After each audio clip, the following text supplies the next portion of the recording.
所以我们会全程使用英文，请您见谅。Good afternoon, everyone, and welcome to TSMC's fourth quarter 2024 earnings conference and conference call. This is Jeff Su, TSMC's Director of Investor Relations, and your host for today. Today's event is being webcast live through TSMC's website at www.tsmc.com, where you can also download the earnings release materials. If you are joining us through the conference call, your dial-in lines are in listen-only mode. We'll summarize our operations in the format for today's event will be as follows. First, TSMC's Senior Vice President and CFO, Mr. Wendell Huang, will summarize our operations in the fourth quarter 2024, followed by our guidance. Will jointly provide the company's key messages. Then we will open both the floor and the line for the question and answer session. As usual, I would like to remind everybody that today's discussions may contain forward-looking statements that are subject to significant risk and uncertainties, which could cause actual results to differ materially from those contained in the forward-looking statements. Please refer to the safe harbor notice that appears in our press release. And now, I would like to turn the microphone over to TSMC's CFO, Mr. Wendell Huang, for the summary of operations and the current quarter guidance. Thank you, Jeff. Good afternoon, everyone. Thank you for joining us today. My presentation will start with financial highlights for the fourth quarter of 2024. After that, I will provide the guidance for the first quarter of 2025. Fourth quarter revenue increased 14.3% sequentially in NT, supported by strong demand for our industry-leading 3 nanometer and 5 nanometer technologies.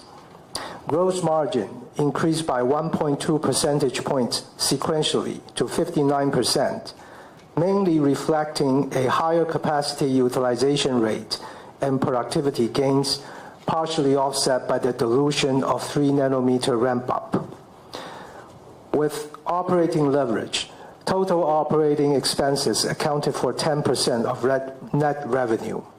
Thus, operating margin increased by 1.5 percentage points sequentially to 49%. Overall, our fourth quarter EPS was 14.45 NT, and ROE was 36.2%.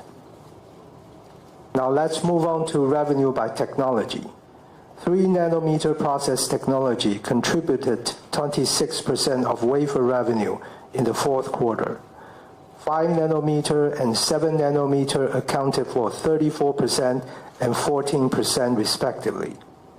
Advanced technologies, defined as 7 nanometer and below, accounted for 74% of wafer revenue. On a full year basis, 3 nanometer revenue accounted for 18% of 2024 wafer revenue, 5 nanometer 34%, 7 nanometer 17%. Advanced technologies accounted for 69% of total wafer revenue, up from 58% in 2023. Moving on to revenue contribution by platform. HPC increased 19% quarter over quarter to account for 53% of our fourth quarter revenue. Smartphone increased 17% to account for 35%. IoT decreased 15% to account for 5%. Automotive increased 6% to account for 4%. DCE decreased 6% to account for 1%. On a full year basis, HPC increased 58% year on year. Smartphone, IoT, automotive, DCE increased 23%, 2%, 4%, and 2% respectively in 2024. Overall, HPC accounted for 51% of our 2024 revenue. Smartphone accounted for 35%. IoT accounted for 6%. And automotive accounted for 5%. Moving on to the balance sheet, we ended the fourth quarter with cash and marketable securities of 2.4 trillion NT, or $74 billion. On the liability side, current liabilities increased by 184 billion NT, mainly due to the increase of 71 billion in accounts payable and increase of 99 billion in accrued liabilities and others. In terms of financial ratios, accounts receivable turnover days declined by 1 day to 27 days, while inventory days decreased by 7 days to 80 days, primarily due to shipment of N3 and N5 wafers. Regarding cash flow and CAPEX, during the fourth quarter, we generated about 620 billion NT in cash from operations, spent 362 billion in CAPEX, and distributed 104 billion for the first quarter 24 cash dividend. Overall, our cash balance increased 241 billion NT to 2.1 trillion at the end of the quarter. In US dollar terms, our fourth quarter capital expenditures total 11.2 billion. Now let me recap our performance in 2024. Due to the strong demand for our 3 nanometer and 5 nanometer process technologies, we continue to outperform the foundry industry in 2024. Our revenue increased 30% in US dollar terms to 90 billion US, or increased 33.9% in NT to 2.89 trillion NT. Gross margin increased 1.7 percentage points to 56.1%, mainly reflecting improvements in overall capacity utilization, partially offset by 3 nanometer dilution and higher electricity costs. With operating leverage, our operating margin increased 3.1 percentage points to 45.7%. Overall, full-year EPS increased 39.9% to 45.25 NT, and ROE increased 4.1 percentage point to 30.3%.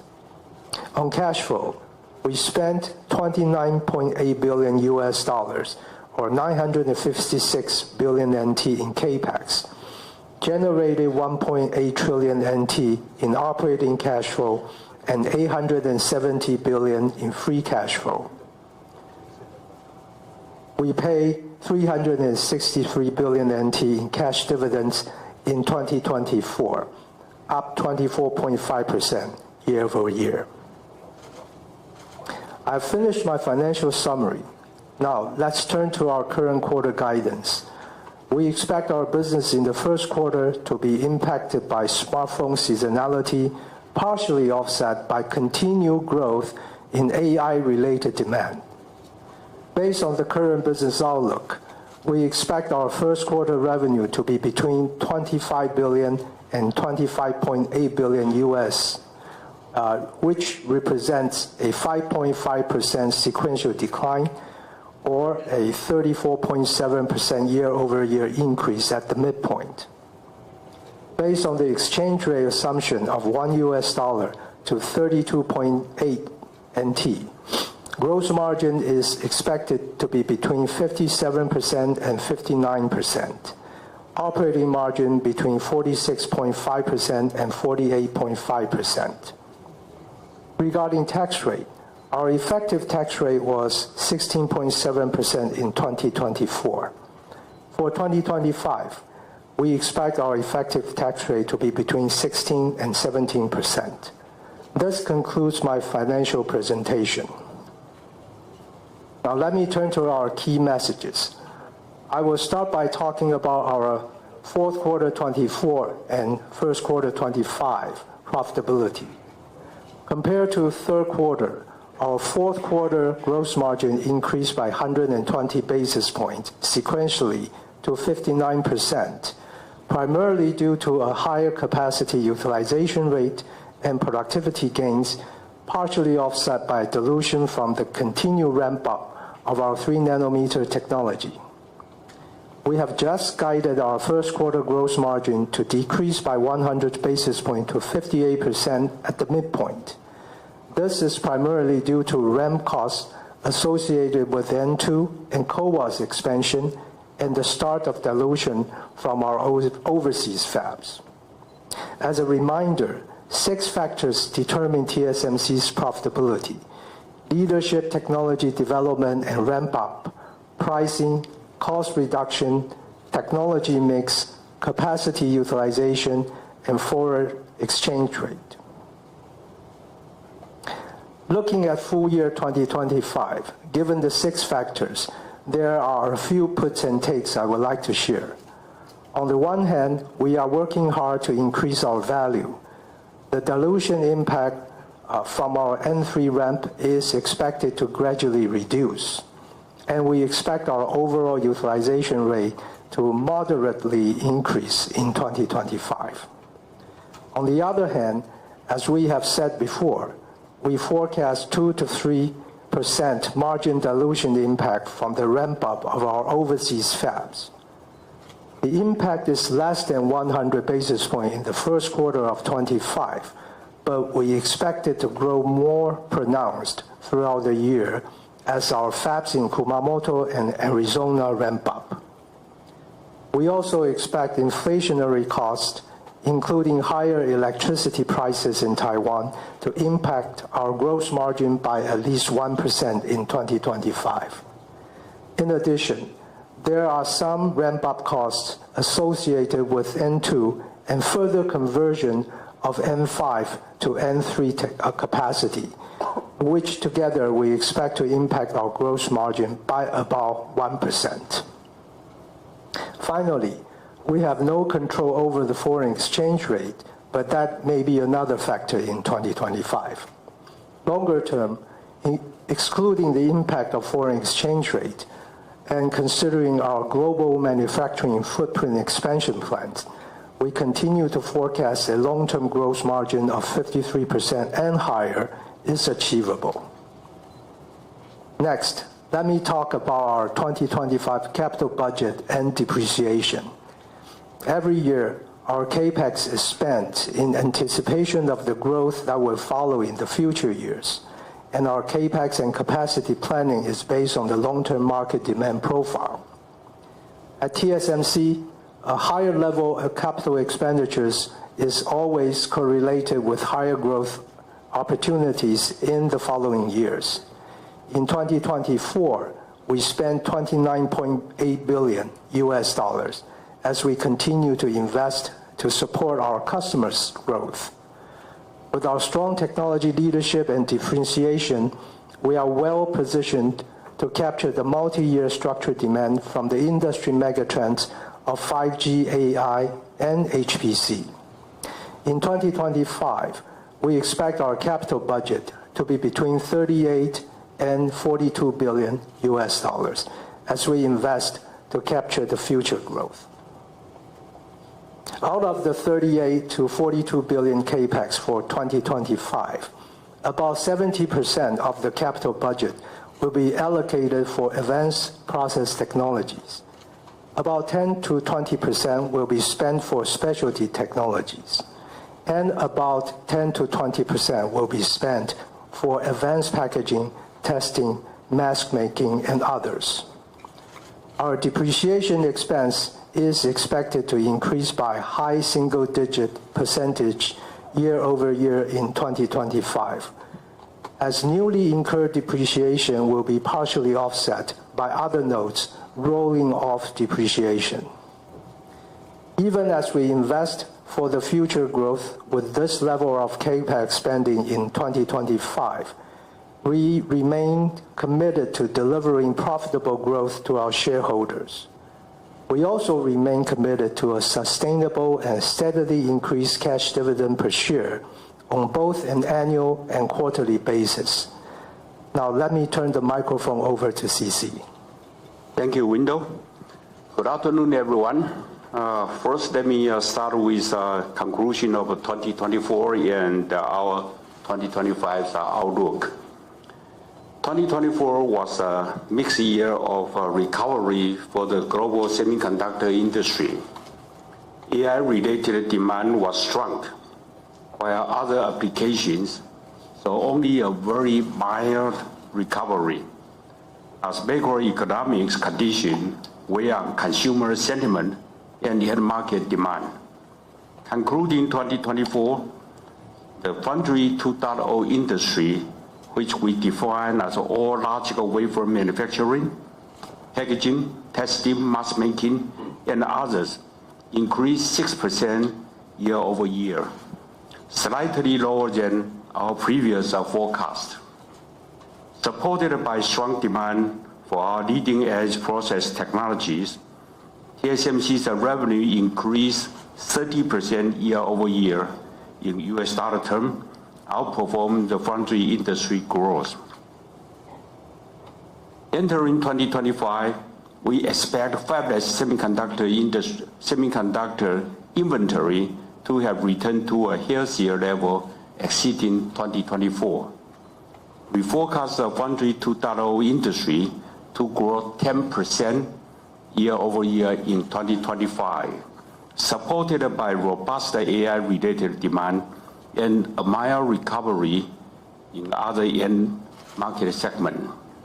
Supported by our technology leadership and broad customer base, we are confident we can continue to outperform the industry growth. We expect 2025 to be another strong growth year for TSMC and forecast our full-year revenue to increase by close to mid-20% in US dollar terms.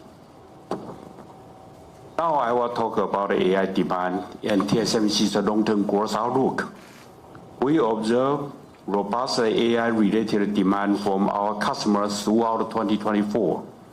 Revenue from AI accelerators, which we now define as an AI GPU, AI ASICs, and HBM controller for AI training and inference in the data center, accounted for close to mid-teens% of our total revenue in 2024. Even after more than tripling in 2024, we forecast our revenue from AI accelerator to double in 2025 as the strong surge in AI-related demand continues. As a key enabler of AI applications, the value of our technology platform is increasing as customers rely on TSMC to provide the most advanced process and packaging technologies at scale in the most efficient and cost-effective way. To address the structural increase in the long-term market demand profile, TSMC is working closely with our customer to plan our capacity and investing in leading-edge specialty and advanced packaging technologies to support their growth. As we have said before, TSMC employs a disciplined and rough capacity planning system to evaluate and judge the market demand to determine the appropriate capacity to build. This is especially important when we have such high forecasted demand from AI-related business. At the same time, we are committed to earning a sustainable and healthy return that enables us to continue to invest to support our customers' growth while delivering profitable growth for our shareholders. Underpinned by our technology leadership and broad customer base, we now forecast the revenue growth from AI accelerators to approach a mid-40% CAGR for the 5-year period, starting off the already higher base of 2024. We expect AI accelerators to be the strongest driver of our HPC platform growth and the largest contributor in terms of our overall incremental revenue growth in the next several years. Looking ahead, as the world's most reliable and effective capacity provider, TSMC is playing a critical and integral role in the global semiconductor industry. With our technology leadership, manufacturing excellence, and customer trust, we are well positioned to address the growth from the industry megatrend of 5G, AI, and HPC with our differentiated technologies. For the 5-year period starting from 2024, we expect our long-term revenue growth to approach a 20% CAGR in US dollar terms, fueled by all 4 of our growth platforms, which are smartphone, HPC, IoT, and automotive. Next, let me talk about our global manufacturing footprint update. All our overseas decisions are based on our customers' need, as they value some geographic flexibilities and a necessary level of government support. This is also to maximize the value for our shareholder. In the U.S., we have a long-standing good relationship with the U.S. government, dating back to even before our Arizona Fab project announcement in May 2020. We have received a strong commitment and support from the U.S. customers and the U.S. federal, state, and city government, and are making substantial progress. Building on the successful result of our earlier engineering wafer production, we were able to pull ahead the production schedule of our first fab in Arizona. Our first fab has already entered the high volume production in 4Q24, utilizing N4 process technology with a yield comparable to our fabs in Taiwan. We expect a smooth ramp-up process, and with our strong manufacturing capability and execution, we are confident to deliver the same level of manufacturing quality and reliability from our fab in Arizona as from our fab in Taiwan. Our plans for second fab and third fab in Arizona are also on track. These fabs will utilize even more advanced technologies such as N3, N2, and A16 based on our customers' need. Thus, TSMC will continue to play a critical and integral role in enabling our customers' success, while remaining a key partner in enabling of the U.S. semiconductor industry. Next, in Japan, thanks to the strong support from the Japan Central, Prefecture, and local government, our progress is also very good. Our first specialty technology fab in Kumamoto has started volume production at the end of 2024 with very good yield. Construction of our second fab, specialty fab, is scheduled to begin this year. In Europe, we have received strong commitment from the European Commission and the German federal, state, and city government. We are progressing smoothly with our plans to build a specialty technology fab in Dresden, Germany, focusing on automotive and industrial application. In Taiwan, we continue to receive support from Taiwan government, and we are investing in and expanding our advanced technology and packaging capacities. Given the robust multi-year demand for our 3-nanometer technology, we continue to expand our 3-nanometer capacity in Tainan Science Park. We are also preparing for multiple phases of 2-nanometer fabs in both Hsinchu and Kaohsiung Science Park to support the strong structural demand from our customers. We are also expanding our advanced packaging facilities across several locations in Taiwan. As we have said before, under today's fragmented globalization environment, overseas fab costs are higher for everyone, including TSMC and all other semiconductor manufacturers. We are leveraging our fundamental competitive advantage of manufacturing technology leadership and large-scale manufacturing base to be the most efficient and cost-effective manufacturer in the region that we operate, while supporting our customers' growth. Finally, I will talk about the N2 and the A16 introduction. Our 2nm and A16 technologies lead the industry in addressing the insatiable need for energy-efficient computing, and almost all the innovators are working with TSMC.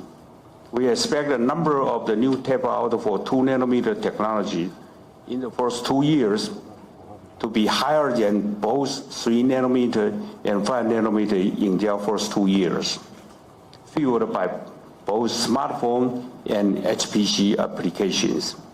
N2 will deliver full node performance and power benefit with 10 to 15 speed improvement at the same power, or 20 to 30% power improvement at the same speed, and more than 15% chip density increase as compared with the N3E. N2 is well on track for volume production in second half of 2025 as scheduled, with a ramp profile similar to N3. With our strategy of continuous enhancement, we also introduced N2P as an extension of N2 family. N2P features further performance and power benefit on top of N2. N2P will support both smartphone and HPC applications, and volume production is scheduled for second half 2026. We will also introduce A16 featuring Super Power Rail, or SPR, as separate offering. TSMC's SPR is an innovative, best-in-class backside power delivery solution that is first in the industry to incorporate a novel backside metal scheme that preserves the gate density and device with flexibility to maximize the product benefit. Compared with the N2P, A16 provides a further 8 to 10% speed improvement at the same power, or 15 to 20% power improvement at the same speed, and additional 7 to 10% chip density gain. A16 is the best suitable for specific HPC product with a complex signal route and dense power delivery network. Volume production is scheduled for second half 2026. We believe N2, N2P, A16, and its derivative will further extend our technology leadership position and enable TSMC to capture the growth opportunity well into the future. This concludes our key message, and thank you for your attention. Thank you, CC. This concludes our prepared statements. Before we begin the Q&A session, I would like to remind everybody to please limit your questions to 2 at a time to allow all the participants an opportunity to ask their questions. Questions will be taken from both the floor and from the call. Should you wish to raise your question in Chinese, I will translate it to English before our management answers your question. For those of you on the call, if you would like to ask a question, please press the star then 1 on your telephone keypad now. If at any time you would like to remove yourself from the questioning queue, please press star 2. Now we will begin the Q&A session. We'll take the first few questions here from the floor and then go to online. I think maybe left, middle, right. So why don't we start? I think first question, Gokul Hariharan from JP Morgan. Thanks, Jeff. Happy New Year, management team. My first question is on the TSMC's US future strategy. There has been a lot of changes recently. Taiwan relaxed the N-1 restriction. There was a news about that a week back. CC, you met Elon Musk as well recently, so you said there are a lot of developments that you've discussed. Your key IDM competitor seems to be struggling as well, while your Arizona fab seems to be ramping up quite well. So in light of all these, I just wanted to understand the longer-term strategy. Would you consider investing in latest node in the US? Because so far it has been N-1. Now you don't have the restriction from the Taiwan government to go and invest in the latest node. What has been your feedback in whatever discussions you have had with the incoming President Trump administration? Because they have talked a lot about CHIPS Act and everything, but they're also supportive. Your original investment was during President Trump's first term. And lastly, I think, Wendell, I think last time you had mentioned you're not very keen on taking over any IDM fabs. Has that thinking changed, especially given TSMC has a potential to become an even more stronger partner for the U.S. in terms of bringing up U.S. local manufacturing? Sorry, long question. Yeah. Yes. Okay. Thank you, Gokul. Indeed, a very long question. I think Gokul's question is looking at TSMC and our strategies in terms of global expansion, particularly in the U.S. He notes that Taiwan has recently relaxed or said they relaxed the N-1 rule, and CC has met many of our large customers in the U.S. And our Arizona fab is ramping quite well. So his question really is on the longer-term strategy. I believe 3 parts. Number one, what is the feedback or sort of discussions ongoing with the next administration in the U.S.? Secondly, would we consider taking over IDM's fabs? Has that thinking changed? And last, on the new node, maybe we'll go one by one. I almost forgot your question already. Okay, first one, the technology node. Actually, it's not we don't want to ramp up the same technology as in Taiwan.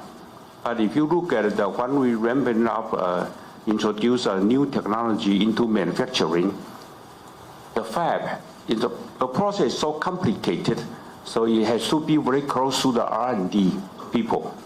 So the initial phase of the ramping up always come from the fab close to R&D. So in that sense, we want to ramp up the same kind of technology in U.S., but that practically is a little bit difficult. So Taiwan will always be first. Did that answer your question? It's not because of an N or N-1 limitation. No, it's practically we just have to ramp up a new node in Taiwan. Okay. And the second, do we change our strategy to expand faster or something? Again, this is we always say that we build the capacity overseas is due to customers' need. If my customer has a very high demand, what should I do? I build more fab, right? With the necessary government support, by the way. Okay, talking about the government, let me assure you that we have a very frank and open communication with the current government and with the future one also. I cannot say anything more than that. Okay. What is IDM fab? That's my customer. And now that we, again, our strategy is not based on my IDM competitors' status. They are our very good customers.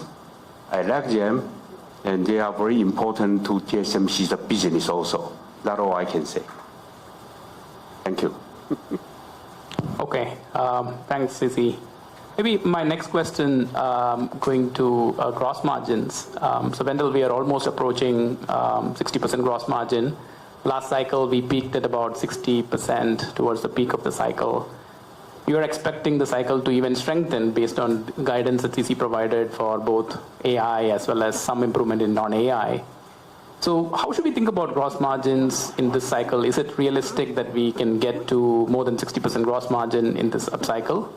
And related to that, could you help us understand the US, especially the US fab, overseas fabs, but especially US fab dilution? What are the key factors there? Because as you mentioned, yield is already approaching or almost close to Taiwan yield. So is it basically cycle time is longer, or is it that some other costs are much higher in the US fab? Because new fab depreciation is probably fairly similar compared to the Taiwan fab. Yeah.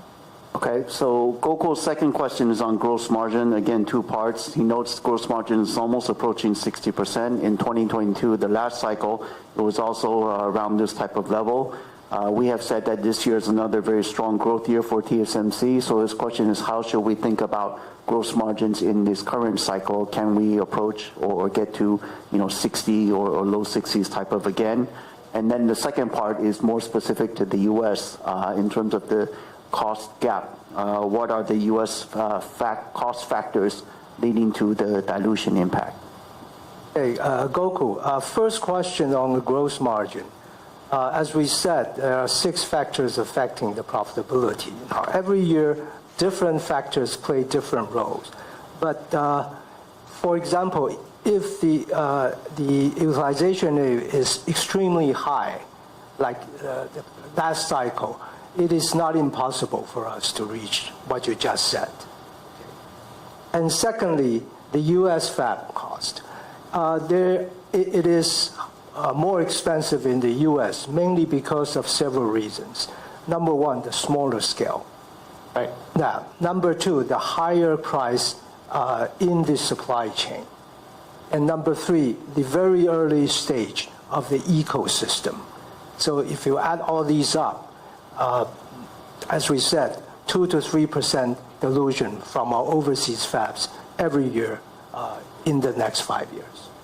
If I use the 2 to 3% and do some math, it feels like the overseas fab is starting at, 10% gross margin or 5% gross margin, just adding up factors. Obviously, it's not how it works, but I'm just doing outside in. Is that right? Is that the right kind of ballpark in terms of thinking about margin? All we can share is the 2 to 3%.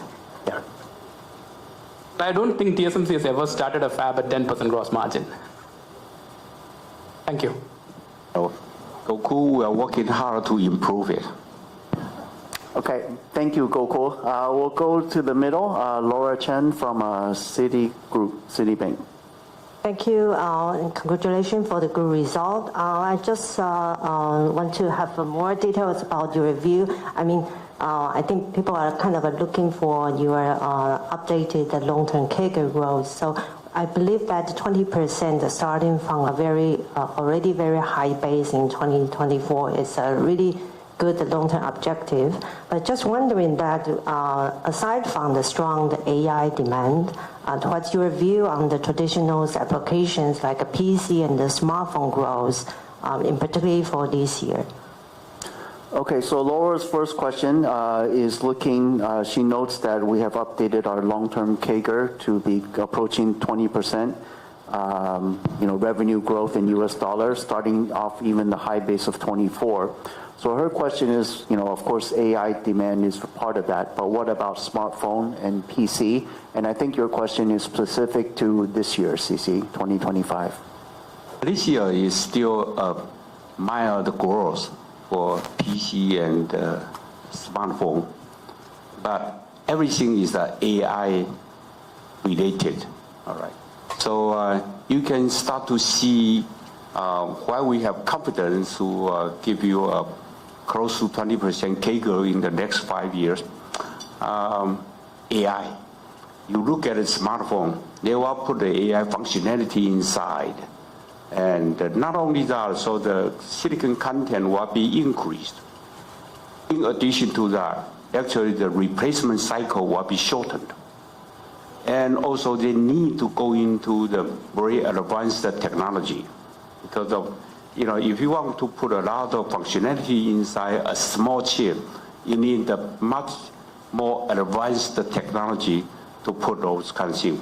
Put all together, that even smartphone, the unit growth is almost low single digit, but then the silicon and the replacement cycle and the technology migration that give us more growth than just a unit growth. Similar reason for PC. So we can kind of expect those AI capable edge devices, they were all based on 2 nanometer next year, perhaps second half. Leading edge technology. Okay. That's what I say. Okay, thank you. And also my next question is about AI. I noted that this time you include the HBM controller into your AI business revenues definition. So can you provide us more update about what the HBI base die business opportunities could be? And previously TSMC kind of announced cooperation with the key memories suppliers globally. Can you give us more details or updates on what the progress of this business engagement? Okay, thank you, Laura. So Laura's second question is on HBM controllers. She notes that our definition of AI accelerators includes memory controllers or HBM controllers. So her question is, well, how do we see this opportunity, or what is the opportunity for TSMC, and what is the progress of this working with our memory partners? We are working with all the memory suppliers, all of them. And that is because of TSMC's logic chip or logic technology more advanced, and that means our customers' requirement. So all of them are working with TSMC. Now we start to see some of the product coming out, but the high volume probably you need to wait for another half of 1 year to see the high volume and big contribution to TSMC's revenue. Okay, thank you. We'll move to this side of the room. I guess we have Charlie Chan from Morgan Stanley. Thanks, CC, Wendell, and Jeff. First of all, Happy New Year. I think it's going to be a very exciting year given your bullish outlook and also lots of news going on, right? So let me start with overnight. The U.S. seems to put a new framework on restricting China's AI business, right? So I'm wondering whether that will create some business impact on your China business and how are we going to manage it? And also for some chips in the middle, high performers like crypto mining, autonomous driving chip, do you think this will count as cloud AI? And would TSMC be able to continue to service your China customers? Okay, thank you, Charlie. So Charlie's first question, if I may sort of extrapolate or summarize, is about the announcements of different types of U.S. export restrictions this week pertaining to China and AI-related chips. So his question is, what is the impact to TSMC? How does it impact our business? So far, we don't have all analysis yet. The first look is not significant, it's manageable. So that meaning that my customers who are being restricted or something, we are applying for the special permit for them, and we believe that we have a confidence that they will get some permission so long as they are not in the AI area. Okay. Especially automotive industry, or even you talk about the crypto mining. Yeah. That's super helpful. And my second question is actually very hot recent as well, the CPO. I think your main partner, Jensen Taiwan, this time probably decided meeting you, right? Probably also want to handle this supply chain. So based on your recent technology symposium, right? You already get ready for your coupe optical engine. But do you think the Taiwan supply chain can really facilitate this CPO? Because without these key components, the next generation moving schedule could have some issues. So I think this is part of first part of the question about how you're going to facilitate this secure supply chain. And secondly, to TSMC, your foundry service, right? Do you see a significant upside with an optical networking migrate to CPO? Because I ask this because some conventional product like optical transceiver or DSP could be replaced. Thank you. Well, Charlie's second question is a very specific topic. He wants to know, well, if I can generalize, because we certainly don't comment on customers or their products, but in terms of our progress on silicon photonics and CPO, How are we working with customers? How are we preparing as part of our advanced packaging solutions? And what are the opportunities for TSMC as optical moves to silicon photonics and other type of solutions on a general basis? Charlie, that's a very technical question, Silicon photonics, we are working on it, as you said, and we got a good result also. However, a big volume, I don't think it will be in this year, or probably we have to wait for 1 or 1.5 years to you can see that contribution of the volume production. The initial results are quite good, no doubt about it, and so my customers are quite happy. Okay, thank you, CC. Operator, we'll now move to the questions online. We'll take the first call from the online participant, please. Yes. First question, Brett Simpson, Heritage Research. Yeah, thanks very much. And can I just say congratulations on reaching 100 billion in annual sales in Q4. It's quite a milestone. So my first question is on Arizona. I think, Wendell, you mentioned that we need to see some higher scale. So can you update us on the status of phase 2?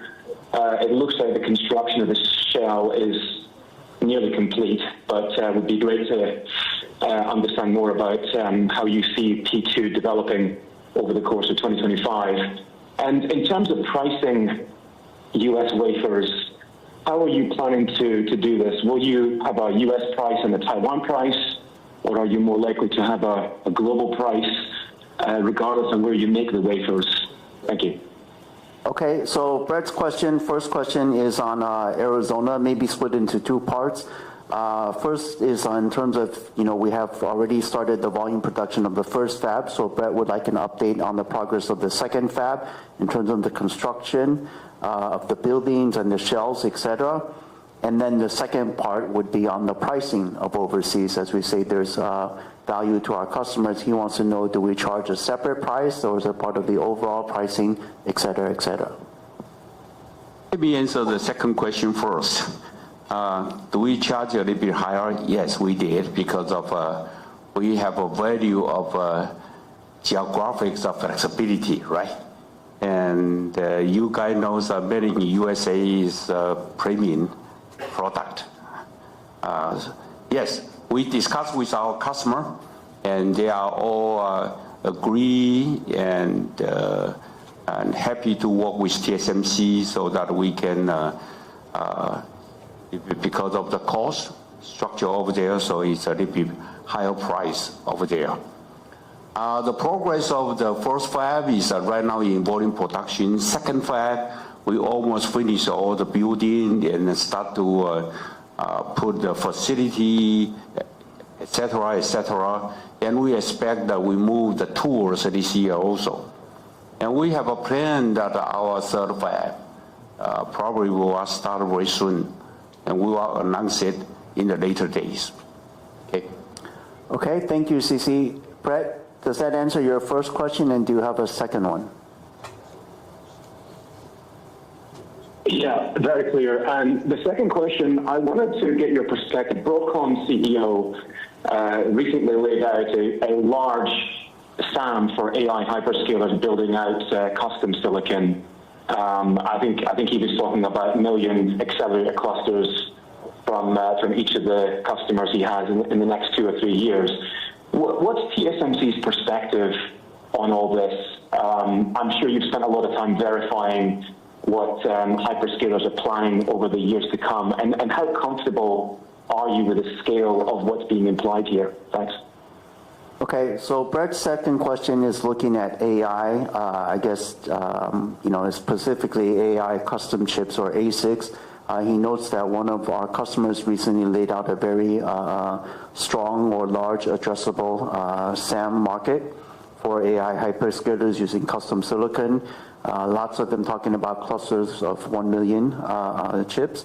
So he wants to know, what is TSMC's view? How do we see this trend in terms of AI ASICs as part of the AI demand megatrend?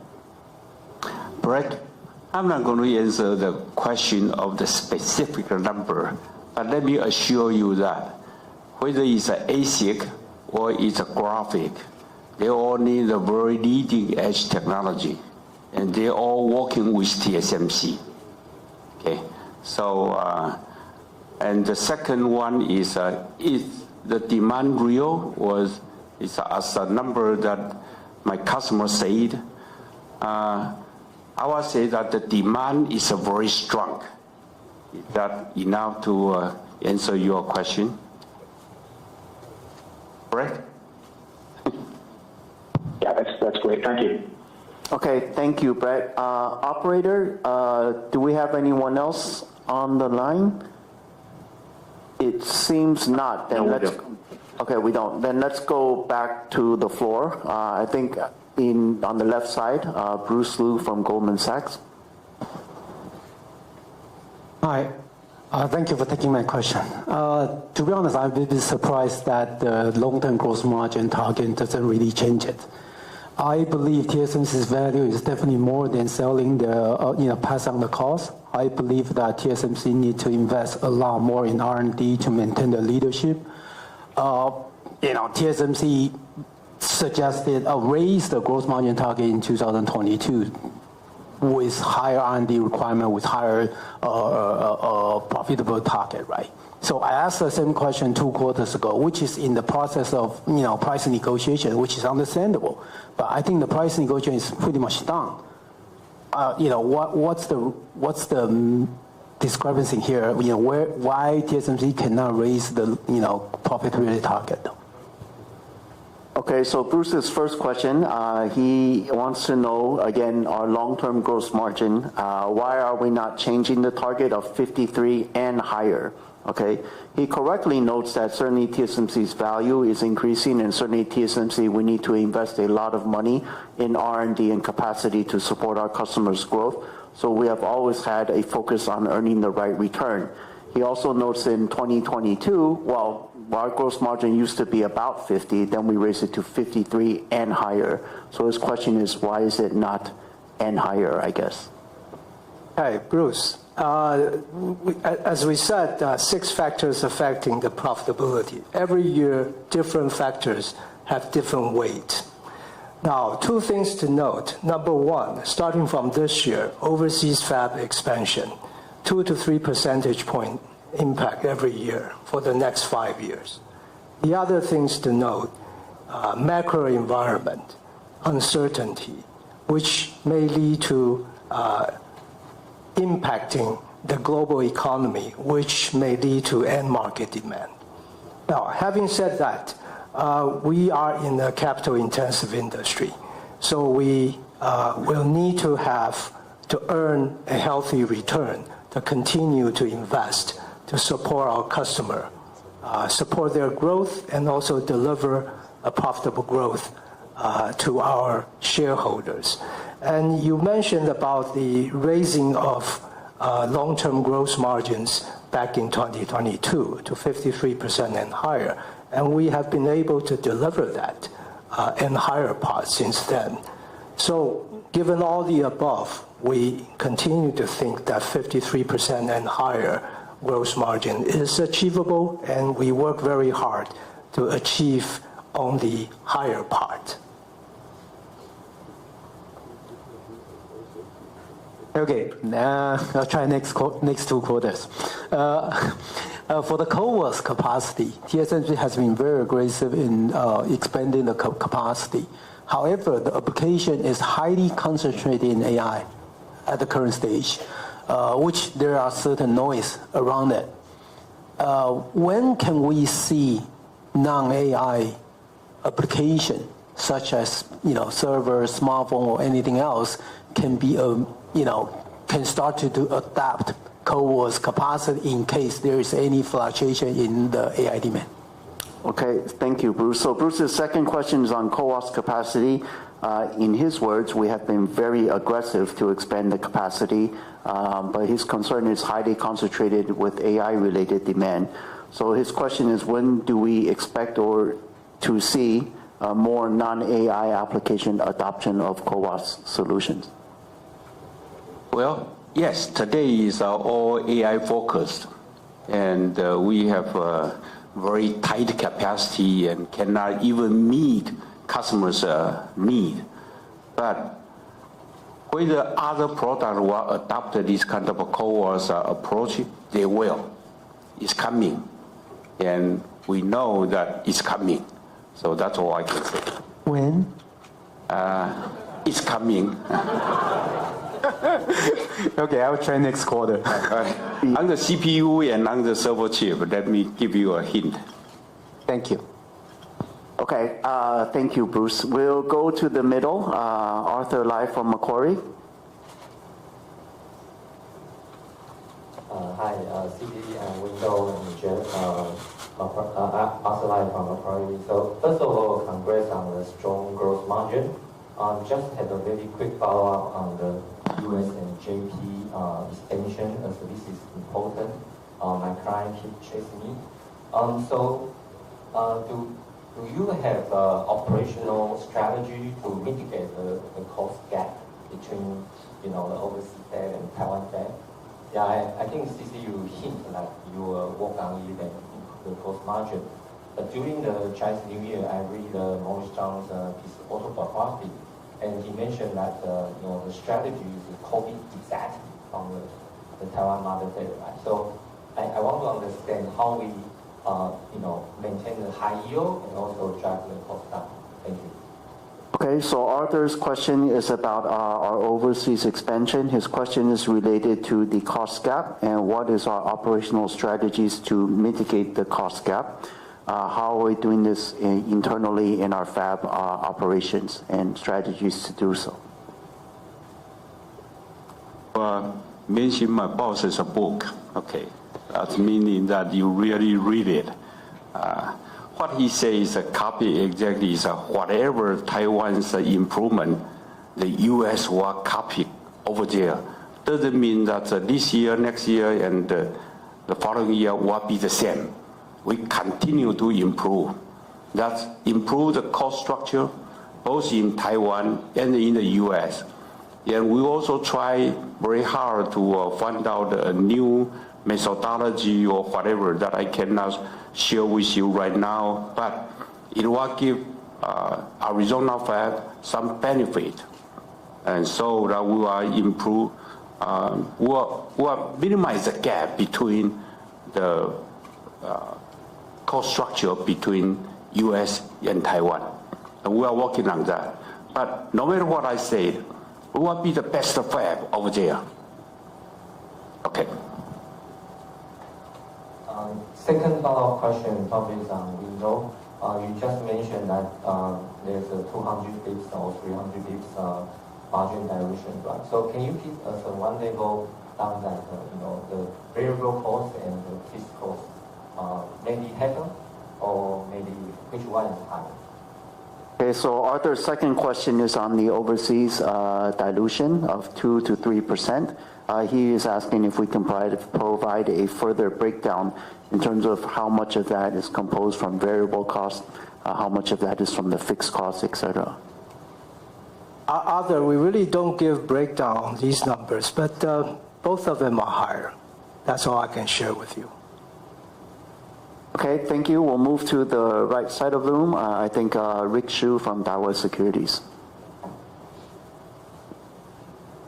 Yeah, hi, Happy New Year, and thank you for taking my question. So the first one, as usual, can you share with us your view on this year's global semiconductor revenue forecast as memory, or any driver by application in priority across the main application? Okay, so Rick's first question, he's asking for our forecast of the semiconductor industry. What we used to provide as Semi-X MEM, but of course we have already given Foundry 2.0. Then he would like the outlook by end market application in terms of ranking. Maybe just a comment on the overall end markets as a whole. Yeah. Rick, I think the memory business will grow this year also. But all I can say is that HBM will grow very fast. And I don't comment on other memories because of, it's not logic. And we have already provided Foundry 2.0 to grow 10% year over year. That's our industry forecast for 2025. Just a quick follow-up. Can I use your Foundry 2.0 market growth as a proxy of the global standing estimate? So his question is, can we use Foundry 2.0 as a proxy for semiconductor X memory? Yes. Thank you. The second one is very quick. About your CoWoS and SOIC capacity ramp, can you give us more color this year? Because recently there seems to be a lot of market noise. Some add orders, some cut orders. So I would like to see your view on the CoWoS ramp. Okay, so Rick's second question is lots of market rumors here. So he would like to know any comment we can provide on CoWoS ramp in 2025. Rick, as you said, there's a lot of rumor. That's a rumor, I assure you. We are working very hard to meet the requirement of my customers' demand. So cut the order, that won't happen. Actually continue to increase. So we are, again, I will say that we are working very hard to increase the capacity. Yeah. Okay, thank you. Okay, let's move back to operator. Is there anyone online? Yes, we have next one, Robert Sanders, Deutsche Bank. Go ahead, please.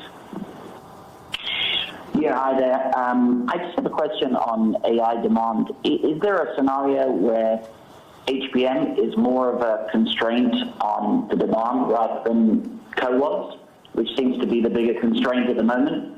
And I have a follow-up. Thanks. Okay, so Rob is asking us to comment on AI demand and HBM status constraint, or what is the bigger constraint in AI demand?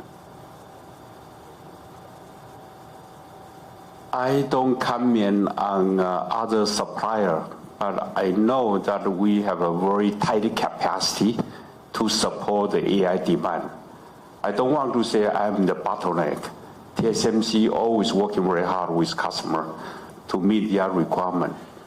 That's all I can say. You have a second question.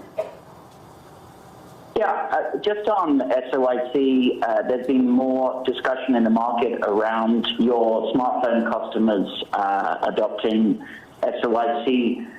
Can you just discuss if there's any kind of inflection point here, whether it's in the PC domain or the smartphone domain, or is this still more of a data center story? Thanks. Okay, well, Rob's second question is on SOIC adoption. His question, basically in a nutshell, is when do we see an inflection point for smartphone application to adopt SOIC?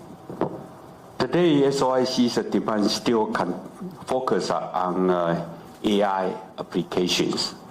Okay? For PC or for other area, it's coming, but not right now. Okay, thank you, Rob. Thank you, CC. I think in the interest of the time, we'll take the last two questions, please. Okay, I guess we'll go to Sunny Lin from UBS. Good afternoon. Thank you for taking my questions. And so my first question is to try to get a bit more clarity on the cloud growth for 2025. I think longer term, without a doubt, the technology definitely has lots of potential for demand opportunities. But I think if we look at 2025 and 2026, I think there could be increasing uncertainties coming from maybe CSP spending, macro, or even some of the supply chain challenges. And so I understand the management just provided a pretty good guidance for this year for the sales to double. And so if you look at that number, do you think there's still more upside than downside as we go through 2025? Or how should we think about the demand profile for this year and next year? Okay, well, Sunny's question is about the AI-related demand.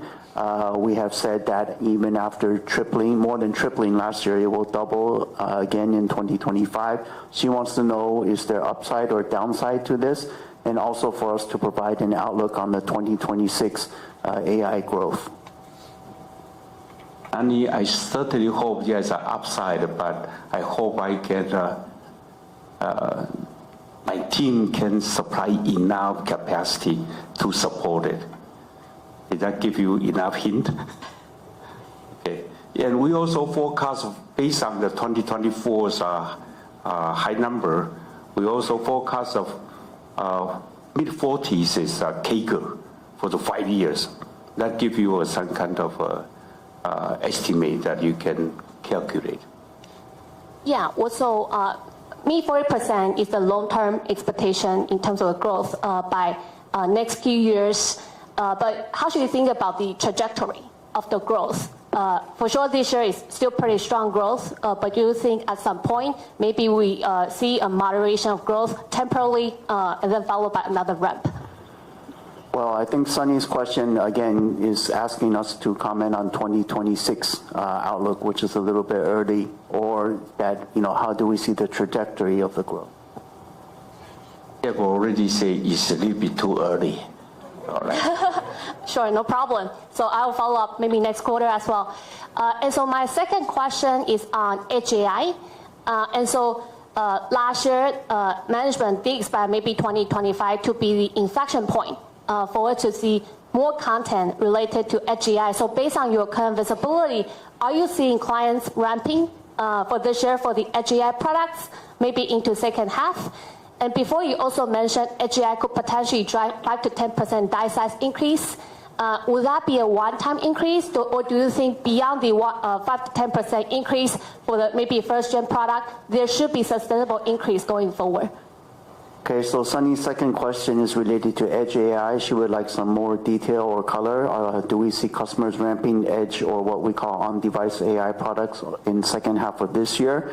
And the second part, in terms of the content increase, 5 to 10% increase, is this a one-time thing? Is this an ongoing thing? How do we estimate the content benefit from on-device AI?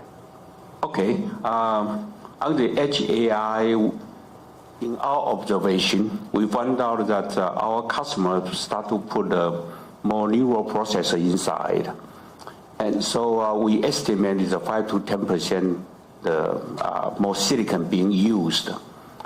Can it be every year 5 to 10%? The definite is no, right? So, so they will move to next node, the technology migration. That's also to TSMC's advantage. Not only that, I also say that the replacement cycle, I think it will be shortened because of when you have a new toy that with an AI functionality inside, everybody will replace it, replace their smartphone, replace their PCs. And I count that one much more than a mere 5% increase. All right. Did I answer your question? Yeah, thank you very much. Okay, thank you. Operator, I think there's one more participant online, so we'll take the last question from online participant, please.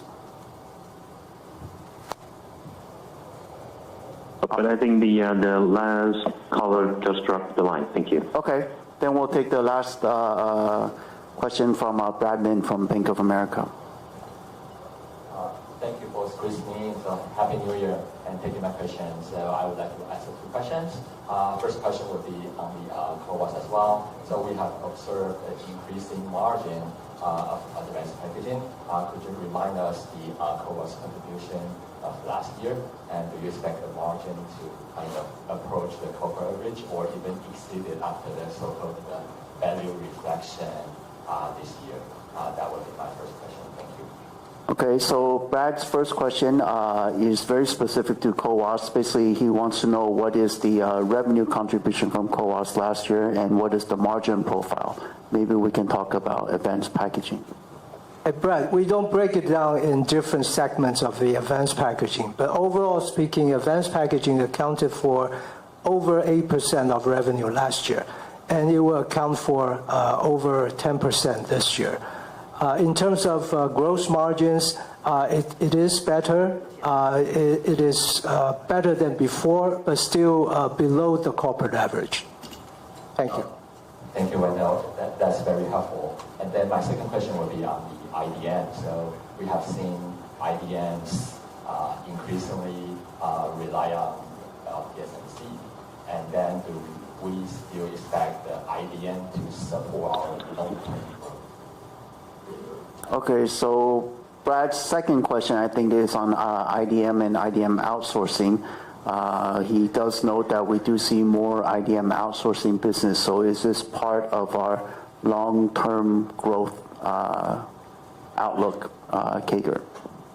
Again, let me repeat again. They are our very good customers, and we work together. I don't say they rely on TSMC. We are partners, and I really hope that a long-term relationship will be there for sure. Okay. Thank you, CC. Thank you, Brad. Thank you, everyone. This concludes our Q&A session. Before we conclude today's conference, please be advised that the replay of the conference will be accessible within 30 minutes from now. The transcript will become available 24 hours from now, and certainly both will be available through TSMC's website at www.tsmc.com. So thank you, everyone, for joining us today, online and in person. We'd like to wish everyone a happy new year and hope everyone continues to stay well, and hope you'll join us again next quarter. Goodbye, and thank you. Have a good day.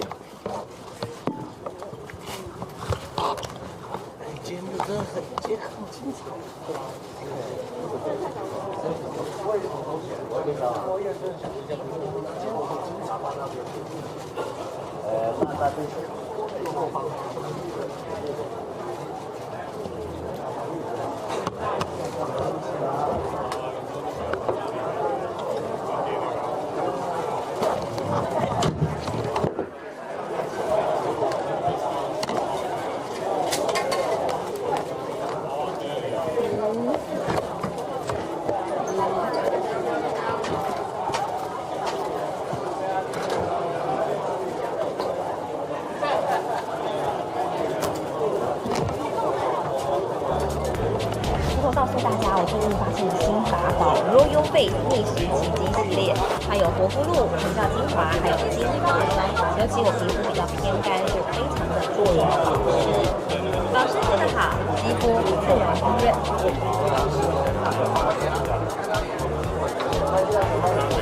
提亮肤色更年轻，抚平皱纹超有感。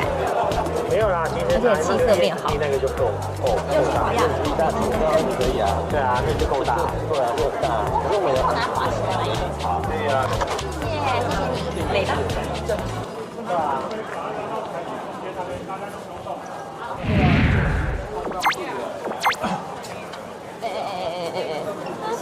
对啊，现在怎样？不是啊，要防一直防啊。